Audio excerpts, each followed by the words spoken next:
Hello and welcome to Health Potion, the show about gamers and health. I'm Jaymii. I'm Karina. And today we are talking about yoga.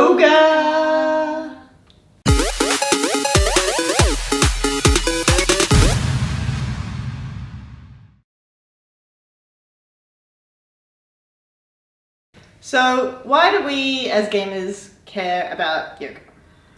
Well, I would say it's very good for us because it helps us to stretch out our muscles. So, when you're gaming for a really long time, you tend to sit in the same position and that kind of tenses you up a little bit, and you really need to kind of relax and elongate your spine, get some good posture going. Also, games put your body into like a sympathetic overdrive. So I'm sure you've heard of like fight and flight, rest and digest. Yes. So our body's not really great at differentiating the difference between a tiger hunting us down and a tiger hunting us down in a video game. Especially if you're playing VR. Especially if you're playing VR. That stuff's tricky. Mm-hmm. So our body can't differentiate between the two very well. So what yoga can give us is it switches your body from being like a sympathetic, so that's your fight and flight, to your parasympathetic, which is like your rest and digest. So it kind of forces your body into relaxing and taking a break. Earlier this year, I hurt my back at work and it sucked. It sucked big time. And I, before this time, did not really care about yoga at all. I thought, why would I waste my time on this exercise, which didn't really seem to do much, when I could be like, if I'm going to go out, I'm going to go for a run and spend all my time on aerobic type exercises. And then all the doctors, once I did this, were like, you have to do yoga. And it started off subtle at first, like, have you tried yoga? And then it was just like, no, you've got to do yoga. Because basically, I wasn't allowed to do anything. I wasn't allowed to sit down, and sitting down was like the worst thing for my back. And now, when I do yoga, I'm allowed to sit down again. Basically, those small times of the day where like you take a 10-minute break to do the stretches that my physio had recommended, basically just makes my back feel like magic. And I just thought, if I'm doing this because of my injury, but what was it like before my injury? And just yoga made me become so much more aware of my body and how it was feeling. And now I know, like, when I'm sitting, I understand how I'm feeling better. I'm more in tune with myself, even though it's kind of bad because I know when I'm more likely to be hurt, but I'm just more likely also to know what I need and when I need it. Yeah, it kind of promotes you to become a little bit more aware about how your body is feeling in like a muscular sense as well as a postural sense, and it just deepens that connection. And the great thing about yoga is it's free. I think there's a lot of companies out there who promote certain products and you have to have it, but that's not really true at all. It's, it had its origins in India, like centuries and centuries ago. It was practiced by absolutely everyone in the country. And nowadays with the internet, there's apps, there's websites, all that teach you how to do it for free. And the great thing is it's for every fitness level. You can always do it to your pace and you can tailor make it. I think Jaymii has some apps that she's going to mention. Yeah, so it's just like, first of all, YouTube is fantastic. There's like so many different YouTube videos you can do for free. So you can just watch it and do that one. Option number 2 is like there's some apps. There's one app that I recently got which allows you to even choose which moves you want and make your own playlist. But of course, once you know how to do certain moves that you find useful, and you might not necessarily want to do a new routine, if you have like a small routine that you particularly enjoy doing, you can even just record time yourself how long you want to do each stretch and record it as a voice memo on your phone. And then just play it, and then you know what you're doing, and you don't have to worry about money at all.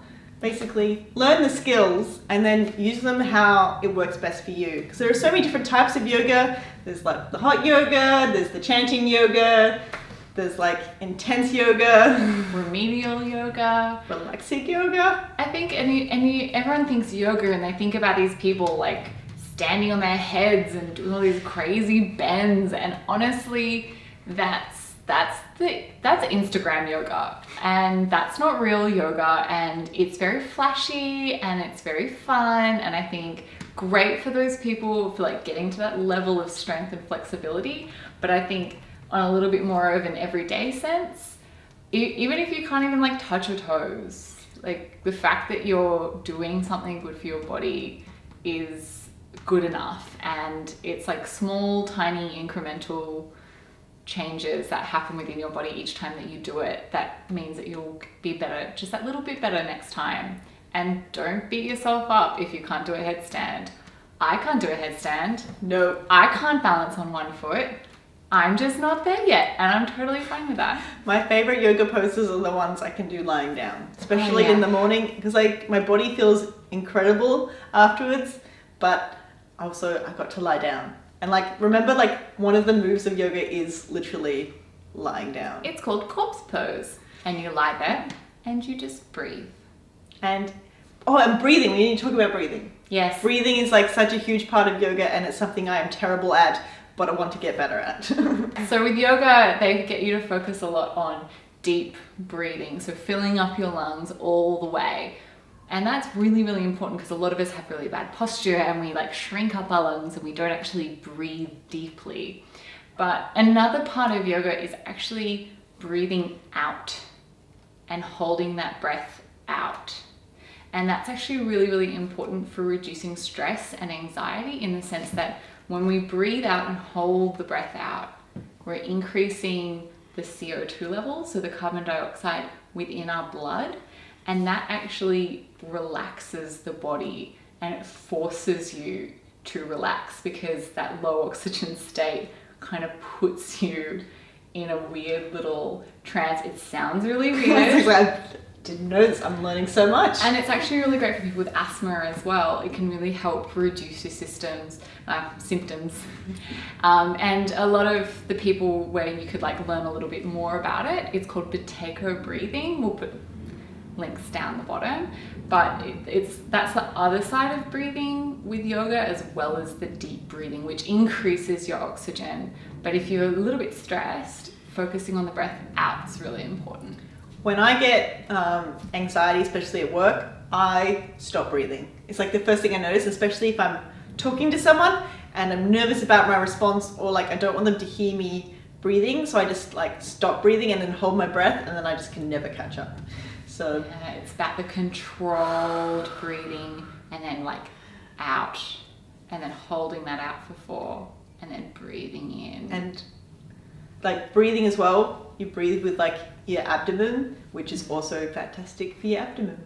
Yeah, because you're having to use those muscles, and it's kind of uncomfortable at first, because you're like, oh my goodness, I haven't used those muscles, I haven't innovated my diaphragm like enough in the past like 27 years, and it kind of freaks out a little bit, but it gets stronger and your body gets used to it, and it helps improve your core strength. And it means when you sit, so when you're sitting down to play a game, you're actually like lifting yourself up better, and so you're less likely to injure yourself, and just like you'll be able to sit for longer without feeling discomfort. You can game for longer.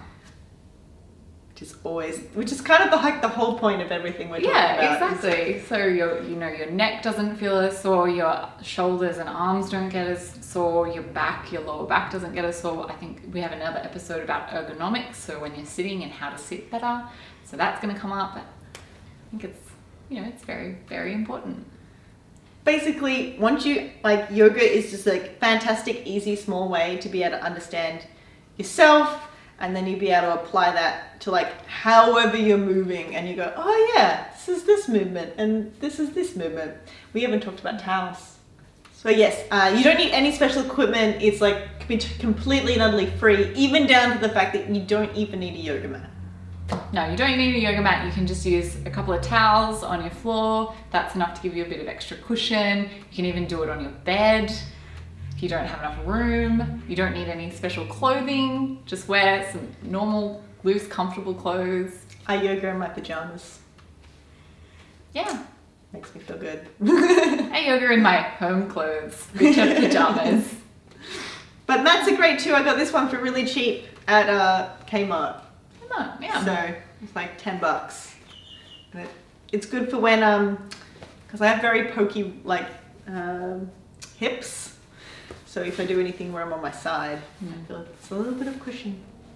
So yoga, it's free, it's easy, you can do it to your own ability level, it'll help you reconnect with your body and also help your digestive system as well because it massages it all nicely. And remember, if you try it and it's not for you, you can try a different yoga instructor or different videos or different ways of doing it. And if it's still not for you, that's okay. This whole series is about exploring different ways to benefit your health, and not everything will be for everyone, but hopefully we find that you get something out of it. Yeah. That's all we have for this episode. We'll catch you next time. See ya. See ya. So in yoga, it's a lot about the deep breath usually.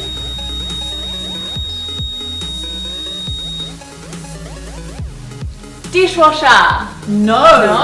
I feel like it's the battery in my house alarm. Oh. But Is it gonna go again? I don't know.